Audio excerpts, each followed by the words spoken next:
টাকা উঠানো নিয়ে কি যে ভোগান্তিতে পড়ছি, প্রতিদিনই দৌড়াতে হচ্ছে টাকার জন্য। পাঠানো টাকা উঠাতে পারতেছি না। কবে যে এসব কিছু ঠিক হবে তারও কোনো ঠিক নাই।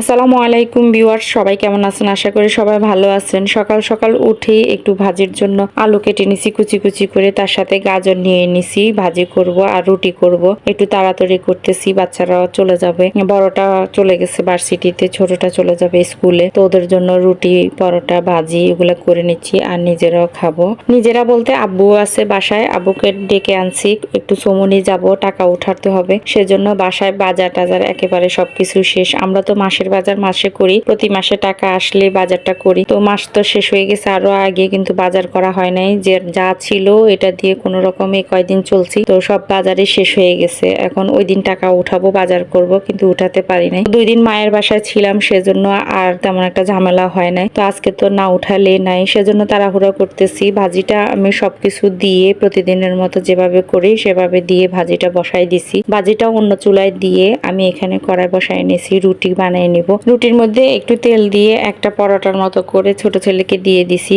আর আমি আমার জন্য আর আমার আব্বুর জন্য 2টা রুটি বানিয়ে এনেছি। আব্বু অবশ্য বাসা থেকে নাস্তা করে আসছে, তারপরে বলছে যে একটা রুটি খান, আমি ভাজি করছি। আজকে আমি আম্মুদের মতো করে রুটি বানাতে চেষ্টা করছি। আম্মুরা দেখি যে একটু ছেঁকে নিয়ে চুলার উপরে দিয়ে দেয় আগুনের উপরে, তখন দেখি যে ফুলে যায়। আমার বড় খালাম্মাকে দেখতাম এরকম করে রুটি বানায়, অনেক সুন্দর হয় ওনার রুটিটা। আসলে ওনার রুটি মিস করি, সুন্দর করে রুটি বানায়। ওভাবে চেষ্টা করছি, কিন্তু আমার রুটি আসলে হয় নাই। ওনারা হালকা একটু বেজে তারপরে করে, আমার একটু বেশি ভাজা হয়ে গেছে হয়তো, সেজন্য হয় নাই। যাই হোক, ওনাদের অভিজ্ঞতা তো অনেক বেশি, ওনারা পারে, আর আমরা তো এখনো ওরকম করে পারি না, শিখতেও পারি নাই। তাও চেষ্টা করছি, দেখি হয় কিনা, হয় নাই। তো যাই হোক, একটা রুটি এরকম করে বানিয়ে নিছি আমি। এদিকে ছোট ছেলে পরোটার মধ্যে ভাজি দিয়ে রোলের মতো করে খায়, এটা হচ্ছে তার অভ্যাস, সে এভাবে খেতে পছন্দ করে। আমি ওর জন্য আমরা কেটে দিই, তার খাওয়া শেষ হলে সে এটাতে লবণ, মরিচ, একটু চিনি মিক্স করে প্রতিদিনই এরকম করে আমরা নিয়ে যাই। ওর কাছে এটা ভালো লাগে। আসলে অন্য টিফিন দিতে চাই, সেই টিফিন অন্যগুলা নিতে চায় না। টাকা দিয়ে দিই, তারপরে বাসার থেকে যা একটু টুকটাক খেয়ে নেয়,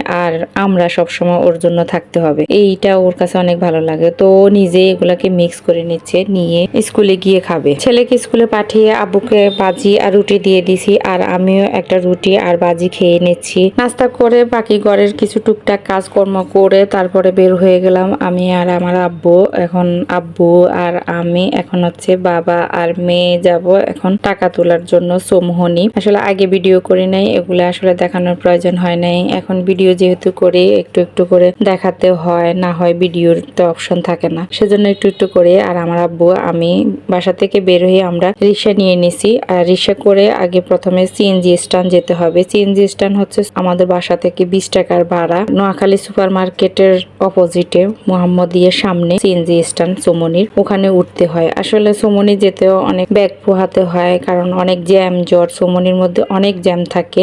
যারা নোয়াখালীতে থাকে তারা তো অবশ্যই জানে, নোয়াখালীর বাইরে যারা থাকে তারা অবশ্য সবাই জানার কথা না। চৌমনি হচ্ছে একটা বাণিজ্যিক এলাকা, ওখানে প্রচুর জ্যাম থাকে। যারা চৌমনি দিয়ে যাওয়া আসা করে তাদেরও অনেক ভোগান্তি হইতে হয়। তো রিক্সা করে আমরা মোহাম্মদিয়ার সামনে চলে আসলাম। এখানে নোয়াখালী সুপার মার্কেটের অপোজিটে স্ট্যান্ডটা, সামনে একটা সিএনজি চলে আসছে, ওই সিএনজি করে আমরা এখন উঠে যাব।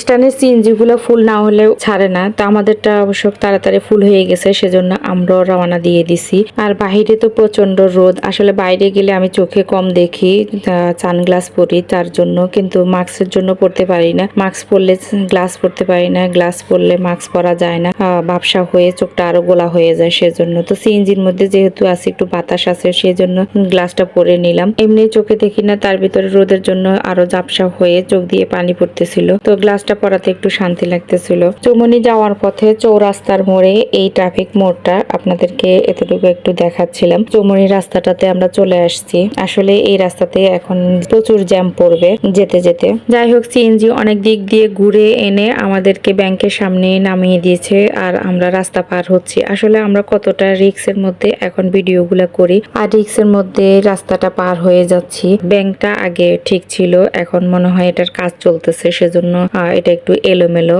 চেনা যায় না সহজে। আগে সুন্দরভাবে চেনা যেত, কিন্তু এখন চেনা যায় না। তারপর আমরা তো সবসময় যাই, সেজন্য একটা আন্দাজ আছে, এজন্য চিনি নিছি। ব্যাংকে অবশ্য অনেকদিন পরে গেছি, সেজন্য গিয়ে দেখি যে একটু অন্যরকম লাগতেছে। ব্যাংকের এক পাশ দিয়ে ভেঙে ফেলছে, হয়তো ভাঙা পড়ছে, সেজন্য। আর গিয়ে ওনাদের সাথে আলাপ করে শুনি যে 5,000 টাকার উপরে দেওয়া হচ্ছে না প্রত্যেকে। আর এখানে অনেকে এসে আসলে রাগারাগি করতেছে, ওগুলো আসলে আমাদেরই সমস্যা।